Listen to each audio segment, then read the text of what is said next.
ঐ বঢ়িয়া লিছে ন আজি পাৰ্টি আৰু কালি স্কুল বন্ধ পুৰা একদম ডিচুক ডিচুক ডিচুক কোনোবাই ভয় কৰে নেকি ইমান ডাঙৰ হ'লি মোৰ ঘৰতো একোৱে নকৰে মই আৰামছে দেৰিকৈ উঠিম দেৰিকৈ খাম মোক একোৱে নকৰে ঘৰত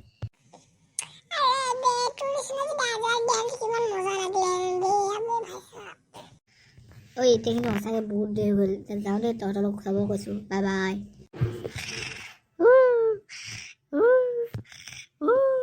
ইমান দেৰি হৈ আছে কিবা গবল পাপা লগাব লাগিব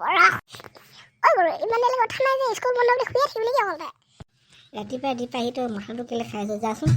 কাম নাইকিয়া যদি তই কাম কৰিবি যা মোক শুব দে মই এতিয়া তোৰ লগত এটা ফোন কৰিছোঁ তহঁতি ৰাতি কালি ক'ত আছিলি তাৰপিছত মই পাপাক লগাম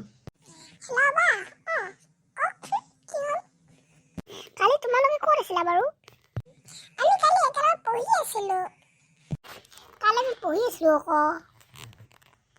কালি তোমালোকে কি চাবজেক্ট পঢ়ি আছিলা বাৰু আমি চায়েন্স পঢ়ি আছিলোঁ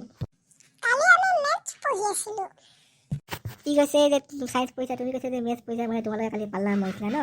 গম পালোঁ হ'ব দিয়া ইয়াক মই এতিয়া ধুলাই দিম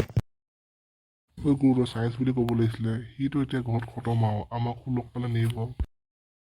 তই এতিয়া খতম মিছা কথা কোৱাৰ কাৰণে ৰটো এতিয়া মই কেনে লাগিছে এতিয়া মাৰটো খাই কেনে লাগিলে এতিয়া মাৰটো খাই আজি বাৰু মিছা এটা কবি তই হা সেই গৰুবিলাক কলেজত দেখিলে এনেকুৱা মাৰিম সিহঁতৰ কাৰণে মই মাৰ খালোঁ